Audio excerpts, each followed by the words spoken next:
So a very good morning, Mr. Contractor, Chairman of PFRDA, Dr. Bhandari, Member Economics, Madhnesh Mishraji, Joint Secretary in the DFS, and Mr. Chadha, Member Law, and senior colleagues and all the participants from various domains who are attending today's workshop. It is indeed a privilege that one is addressing this inaugural session on the various matters of concerns and representing the Controller General of Accounts. I am sure all of us are also aware that the Office of the CGA, since inception, has been very much involved in the very major pension reform. As Contractor Saab just mentioned, it's a reform of multiple dimensions, and we have been there right from the beginning, working together. I think on 31st March, the entire funds were transferred to the NPS trust, but prior to 31st March 2008, and from 1st January 2004 to around, I think, July, when the subscription details started being transferred, the Central Pension Accounting Office was acting as the interim CRA. And once the NSDM joined, when it was established as the CRA, then the records. So in the very design, the remittances were transferred in March, and after that, with the establishment of the CRA, the registration of all the stakeholders that took place, and then slowly the entire subscription details have been transferred. So, on behalf of our office, I would really like to commend the PFRDA for putting together all the stakeholders in this forum to discuss the mutual issues and also to reorient ourselves for this very singular function that is the new pension scheme. I was glancing at the agenda points, and I'm also very gratified to see there's a section devoted for grievance redressal. And I think that is really the key, that is the output. That when we are zero grievance, we are actually fully 100% efficient, as is being discussed now. I just wanted to mention that the pension reform, apart from the reform for the fiscal considerations, the individual subscription, as already mentioned by Chairman PFRDA, individual is now empowered, and we all have a completely different role because we are, for the first time, funding pension. It's no more pay as you go. And this is to provide a secured investment for the future years to the young subscribers and a providence in their old age. And time is the essence, both the building bricks and the long gestation, so that the wealth is generated. So this reform based on the visionary report of the OSS Commission has now enabled, I think after 10 years or so, we find the subscribers have quite a good fund in the NPS. About the data we've discussed, I think Dr. Bhandari drew out the data, and the central government is participating in a big way, apart from the armed forces.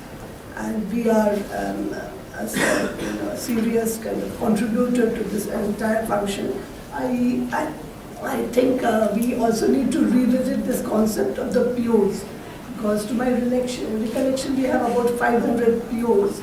And I think this definitional issue in the registration of in the CRA needs to be also sorted out. In fact, as I discussed, I think we also need to recognize each of the domains for the functions which they are giving, so that we have rightly, it has been pointed out that primarily there are 3 sections.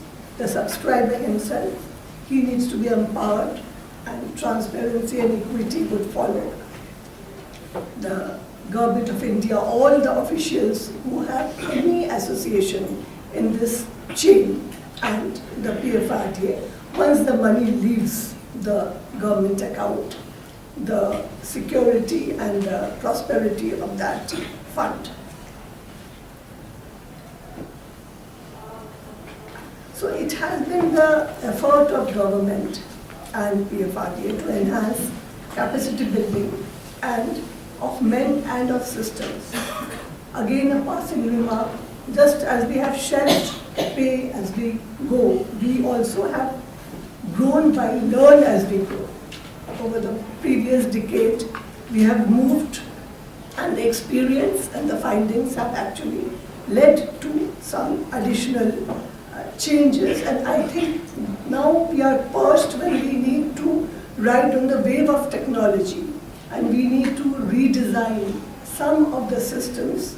This entire system of maybe we start with the brand registration, and one wonders if we recognize the office, head of office, where the young recruit has joined. He fills in a Form 1 when he joins. When he joins, can he also fill in the brand registration application? Can it be completely hinged with that initial record? And can it be like we have a Bhavishya pension, we have a tracking? Can we have a linkage so that not only are time standards suggested and enforced, but also the whole thing is transparent and oversight is easy. So enforcement is then painless. The second point is when the money is the government contribution is being deducted and the individual salary component is being remitted. Here also I understand that the ITD of the CG office is in conversations with the CRA. Of late, we have received some requests. And we also need to make it easy for the heads of offices, for the departmental officers called the DDOs and the pay and accounts officers to hinge the remittance and the subscription detail. The other stakeholders who are very important in this reconciliation would be the accredited bank, which actually remits to the NPS trust account, and the NPS bank.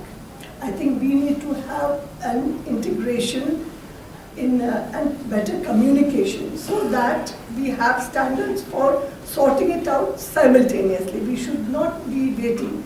I mean, not only the money, the loss of the time in terms of investment, but the opportunity cost, but the resolution becomes more difficult with every passing day. So this linkage, I think a forward and backward linkage across the domain of this divide of GOI and PFRDA, we need to build up so that conversations and communication makes it almost automated.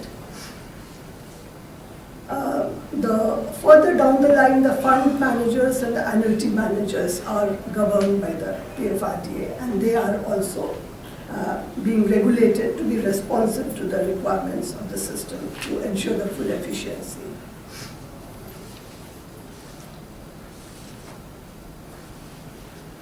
So in this about a decade, from 2008, we are now almost in 2018.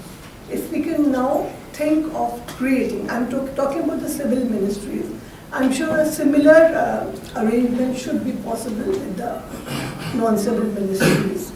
But in the civil ministries, based on PFMS, we should not talk about this.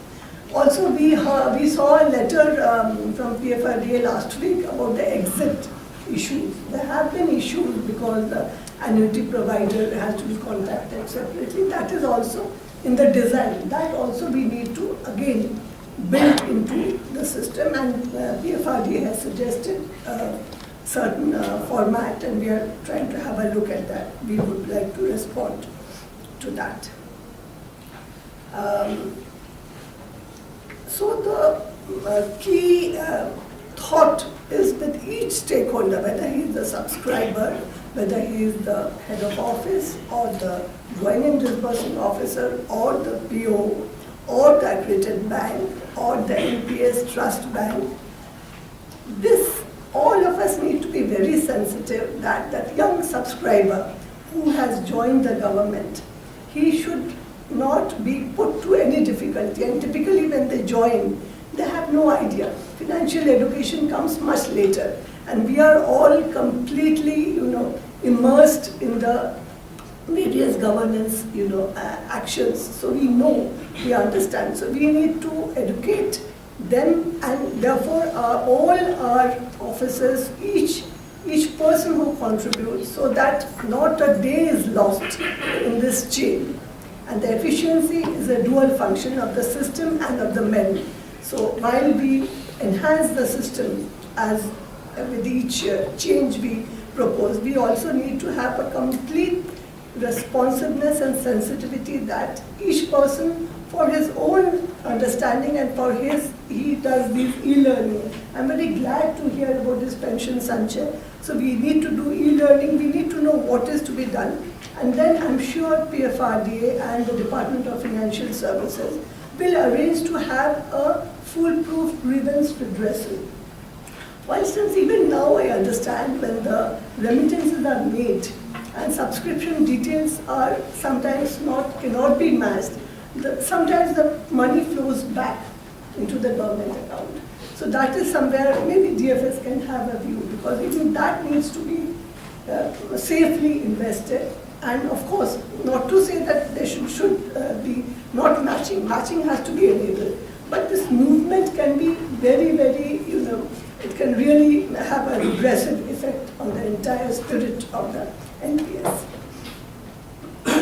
And therefore, apart from the seamless integration, we have to build very strong communication channels across domains, across stakeholders. We possibly need to recognize each domain for its function and make it responsive. I'm very happy to see this letter of Siddharth in 2011, where again this JS admin and the FA and the CCA, they are jointly acting. I'm sure the rules and regulations under, because like the SLAs can be drawn up, I'm sure the PFRDA is governing the others in the NPS Trust Bank and all the other stakeholders. In the government side, I think that is something we are working on. And once those rules and regulations are there, clarity of responsibility will immediately enhance the efficiency and oversight also. So the last thing is about the transparency, the ease. I'm very happy, in fact, yesterday when I was talking to my colleagues, and this is after a few years as a subscriber, the young ICS officers, they are very happy that they can have a look at their account anytime and make, but I don't know about the feedback and the grievance. So I'm sure that will be strengthened more and more. I'm sure it is available, but that transparency will enable an equity, and that is actually the push for the efficiency. When the subscriber, who is the owner, is empowered, he is conscious, he will also follow up. So this litigation is a last resort.